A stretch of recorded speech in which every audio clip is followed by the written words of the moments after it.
पर किसी को मंदिर जाने से सुकून मिलता, हम तो पहले तो यही कह रहे हैं भाई मंदिर क्यों जाया जाए, नहीं जाना चाहिए, क्योंकि मंदिर से बेहतर है कि आप स्कूल जाइए, कॉलेज जाइए और वहां से जाकर के आप अपने आप को आज़ाद कीजिए इस मानसिक गुलामी से।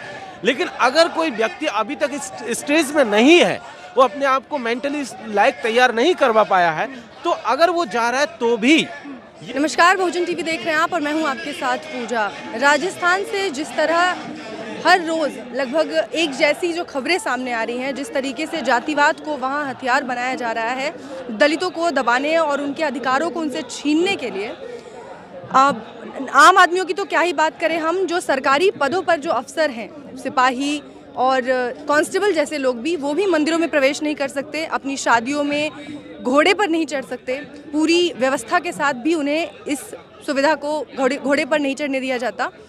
जातिवादी जो लोग हैं, जो जातिवादी मानसिकता के जो लोग हैं, उनकी जो मानसिकता है वो किस तरीके से हावी है आज भी, आज़ादी के 75 सालों के बाद भी, ये इस बात को दर्शाता है। मेरे साथ इस वक्त जितेंद्र मीना जी हैं, प्रोफेसर हैं और राजस्थान से बिलोंग करते हैं। सर, आप बेहतर तरीके से हमें इन चीज़ों को समझा सकते हैं कि आखिर राजस्थान में इस तरीके की मानसिकता इतनी तेज़ी के साथ क्यों उभर कर आ रही है, क्यों पनप रही है? देखिए, पहली बात तो ये कि ये पहली दफ़ा नहीं उभर करके आ रहे, दरअसल आप तक न्यूज़ पहली दफ़ा पहुंच रही है, ये बहुत लंबा सिलसिला है। राजस्थान आज़ादी के समय तक जो है सामंती स्टेट रहा है, रियासतें रही है, तो वहाँ पर जो रिफॉर्म होना चाहिए था वो आज़ादी के बाद भी नहीं हुआ, और इसीलिए हम लोग देखते हैं कि पुलिस प्रशासन हो या सरकारों में भी इसी तरीके के लोगों का दबदबा रहा। लिहाजा हुआ ये कि ऐसे केसेस को शुरुआत में ही दबा दिया जाता था, उनकी आवाज़ बाहर निकल ही नहीं पाती थी। अब ये रहा है कि पिछले कुछ वर्षों में जिस तरीके सोशल मीडिया और पैरेलल मीडिया खड़ा हुआ है, उसकी वजह से उनकी आवाज़ें आप तक आने लगी। आप जब कह रहे हैं कि जालौर का जो केस का जिक्र कर रहे हैं, जहां पर पुजारी ने एक दलित जोड़े को मंदिर में घुसने से रोक दिया, वहीं उससे पहले आप 14 जो है अप्रैल का देखेंगे कि भरतपुर के भीतर एक पूरा का पूरा गांव जिसमें कि दलितों की बड़ी खासी आबादी थी, उस पे ऊपर भी पथराव हुआ जब अम्बेडकर जयंती वो मना रहे थे। उससे पहले हम लोगों ने देखा कि जितेंद्र मेघवाल का केस पाली में देखा। उसी के साथ साथ उसी हिस्से में हम लोगों ने देखा कि एक IPS ऑफिसर जिसको कि अपनी बारात घोड़ी पर बैठ करके निकालनी थी, जिस सेना के सिपाही की, और आप कांस्टेबल की बात करें, मैं आपको IPS की बात कर रहा हूँ कि IPS ऑफिसर को जब उनकी अपनी बारात घोड़ी पर निकालनी थी तब उनको भी रोक दिया गया, उन्हें भी अपनी प्रोटेक्शन के लिए पुलिस बुलानी पड़ी। तो ये राजस्थान में बहुत ही कॉमन है। अब ये चीज़ें निकल करके आ रही हैं, तो वो जब आप डेटा देखेंगे तो आपको पता चलेगा कि दलितों के साथ उत्पीड़न का मामला हो, चाहे महिलाओं के साथ हो, चाहे आदिवासियों के साथ उत्पीड़न का मामला हो, उसमें राजस्थान टॉप पर है।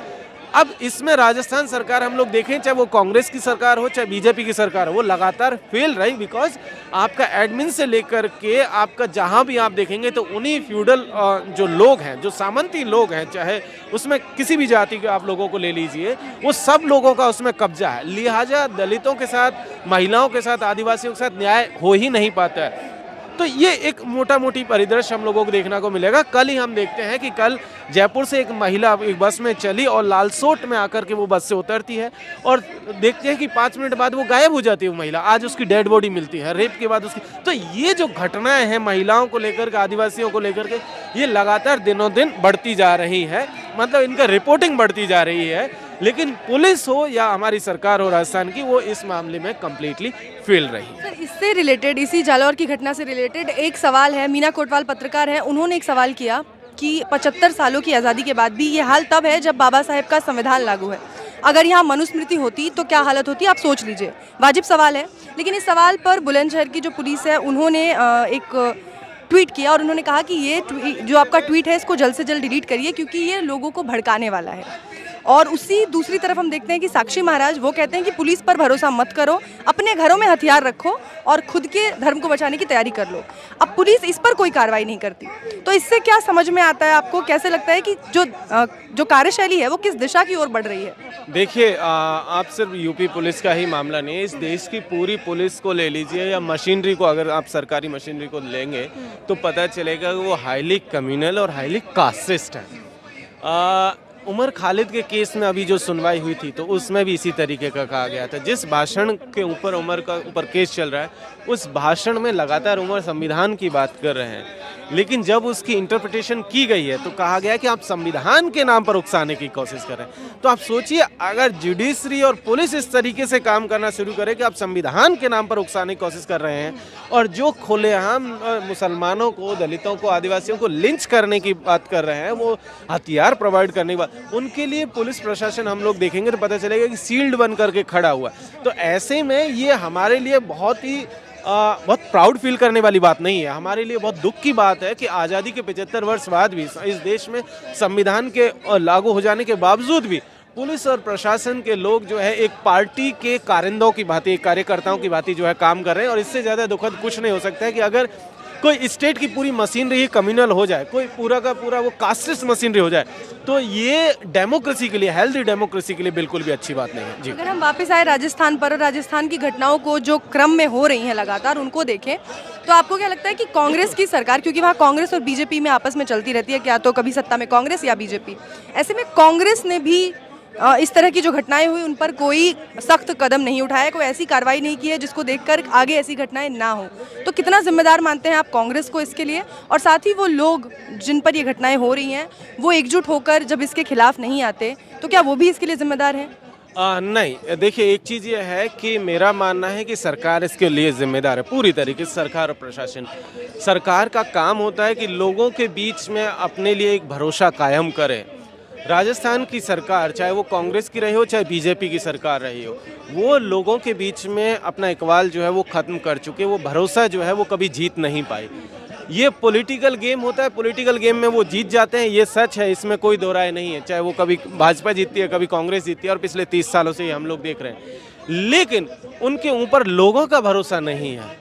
वो इसलिए नहीं है कि लोग अभी वोट दे रहे हैं क्योंकि विकल्प नहीं होता है, और जिन लोगों को वोट दिया जाता है बाद में पता चलता है कि उनको जोड़ तोड़ करके इधर से उधर शिफ्टिंग हो जाते हैं। और लगातार हम लोग पिछले 20 साल से यही देख रहे हैं कि कभी किस पार्टी से लोग आते हैं वो दूसरे में जाकर के शामिल हो जा रहे हैं। तो ऐसे में वो विकल्प का अभाव जरूर है, लेकिन लोग उसके लिए जिम्मेदार नहीं है। उसके लिए पॉलिटिकल स्पेक्ट्रम फेल किया है, पॉलिटिकल पार्टीज फेल किए हैं। तो वो पॉलिटिकल पार्टीज के ऊपर ये जवाबदेही बनती थी कि वो इस तरीके के फेलियर को किस तरीके से वो रिस्पॉन्सिबिलिटी ले। लेकिन हाँ, राजस्थान की सरकार, चाहे कांग्रेस की सरकार हो, बीजेपी को, दोनों इस मामले में कंप्लीटली फेल रही हैं। जी, दलित समाज के बहुत सारे ऐसे लोग हैं जो प्रबुद्ध लोग हैं जिन्होंने एक मकाम हासिल कर लिया है। उनका ये कहना है कि मंदिर जाना आखिर आपको ज़रूरत क्यों है, घोड़ी पर आपको चढ़ना ज़रूरी क्यों है? हमने देखा था कि एक दलित व्यक्ति ने हेलीकॉप्टर उतार दिया था शादी के लिए। तो अगर आप हेलीकॉप्टर पर चढ़ सकते हैं, आप बड़ी बड़ी गाड़ियाँ अफोर्ड कर सकते हैं, तो आपको घोड़ी पर ही क्यों चढ़ना है और क्यों अपनी बेइज्जती करानी है? ये भी एक सवाल उठकर आता है उन लोगों की ओर से। नहीं, मेरा दूसरा मानना है, घोड़ी जो है वो किसी एक खास कास्ट का तो प्रिविलेज नहीं है। घोड़ी पहले भी लोग सवारी के लिए इस्तेमाल करते रहे हैं। आज अगर किसी को घोड़ी का इस्तेमाल अपनी सवारी के लिए करना है, अपनी बारात के लिए करना है, तो किसी को क्या ऑब्जेक्शन है? घोड़ी का किसी जात से क्या लेना देना? कोई लेना देना नहीं है। अब अगर जबरदस्ती घोड़ी के ऊपर किसी जात की जिम्मेदारी लाद दी जाए तो ये तो उन लोगों की गलती है जो घोड़ी के ऊपर जिम्मेदारी लाद रहे हैं। घोड़ी का इसमें कोई दोष नहीं है, और उन लोगों का भी कोई दोष नहीं है जो घोड़ी पे बैठना चाहते हैं। भाई, वो अफोर्ड कर सकते तो वो बैठ रहे हैं, किसी का प्रिविलेज नहीं है। इसके पीछे की साइकी को जब आप समझेंगे तो मैं आपको बताऊं कि घोड़ी, गहना, अच्छे कपड़े, अच्छे खाना, मूंछें, ये आज़ादी से पहले तक देखें तो खास करके राजपूतों के डोमेन में होता था। ये प्रेस्टीज का मसला माना जाता था। अब लोगों के बीच में असर्शन आ रहा है, लोग उसे अपनी प्रेस्टीज का मसला मान के चलते हैं। जितेंद्र मेघवाल शानदार मूंछें रखता था, ये उसके लिए प्राउड की बात है। ये हो सकता है बाकी किसी के लिए महत्व ना रखता हो, किसी दूसरे व्यक्ति को घोड़ी पे बैठ करके चलना अच्छा लगता है, तो ये उसके लिए प्राउड की बात हो सकती है। लेकिन इसमें हमारी कोई गलती नहीं है, या उस तीसरे आदमी को कोई इसमें इंटरफेयर नहीं करना चाहिए। लेकिन जैसे जैसे ये करते हैं तो ये दरअसल उनकी जो फ्यूडल मेंटेलिटी है उसको रिप्रेजेंट करता है, और इसमें दलितों का कोई दोष नहीं। अगर किसी को मंदिर जाने से सुकून मिलता, हम तो पहले तो यही कह रहे हैं भाई मंदिर क्यों जाया जाए, नहीं जाना चाहिए, क्योंकि मंदिर से बेहतर है कि आप स्कूल जाइए, कॉलेज जाइए, और वहां से जाकर के आप अपने आप को आज़ाद कीजिए इस मानसिक गुलामी से। लेकिन अगर कोई व्यक्ति अभी तक इस स्टेज में नहीं है, वो अपने आप को मेंटली लायक तैयार नहीं करवा पाया है, तो अगर वो जा रहा है तो भी ये किसी का हक नहीं है कि उसको रोक दे, क्योंकि अगर जो लोग अपने हिंदू धर्म की व्याख्या करते हैं, जो हिंदुत्व के ठेकेदार बन करके बैठते हैं, वो जब ये मानते हैं कि ईश्वर सब लोगों का है, तो फिर ईश्वर किसी खास जाति विशेष से इतनी नफरत नहीं कर सकता। अगर वो नफरत कर रहा है तो इसका मतलब ये है कि आप जो पूरा का पूरा हिंदुत्व के नाम पर प्रोपेगेंडा चलाए हुए, वो आपका प्रोपेगेंडा झूठा है। आप जो है झूठ की एक जो है पूरी की पूरी एक कल्चरल पॉलिटिक्स करते आ रहे हैं। अगर किसी ईश्वर को किसी दलित के एंट्री से वो अपवित्र हो जा रहा है, तो वो ईश्वर और वो लोग सिर्फ उन लोगों को बेवकूफ़ बनाने की कोशिश कर रहे हैं। इसीलिए मेरा ये मानना है कि अगर कोई व्यक्ति जाना चाहता है उसको जाने देना चाहिए, लेकिन कोशिश करे कि उसकी बजाय वो स्कूल और कॉलेजों की तरफ जाए। एक अहम सवाल और ये भी है कि अगर हिंदू राष्ट्र का जो सपना है, जो लोग भी देखते हैं, अगर वो साकार होता है तो क्या दलित घोड़ी पर बैठ सकते हैं? तब क्या उनको ये अधिकार होगा कि वो मंदिरों में जा सकते हैं? तब वो क्या समान होंगे, हिंदू कहलाएंगे? 1940 में बाबा साहब ने एक किताब लिखी थी, पाकिस्तान और पार्टीशन ऑफ इंडिया के नाम से, और उसमें हिंदू राष्ट्र के बारे में उन्होंने कहा था कि अगर हिंदू राष्ट्र जैसी संकल्पना जो लोग पाले बैठे, अगर वो साकार होती है, तो इस देश की डेमोक्रेसी के लिए, इस देश के लोकतांत्रिक ढांचे के लिए, इस देश के जो डाइवर्सिटी है उसके लिए बहुत खतरनाक होगी, उसके लिए बहुत खतरा होगी। इसीलिए इस कल्पना को कभी साकार नहीं होने देना चाहिए, या ये कल्पना कभी साकार नहीं होनी चाहिए।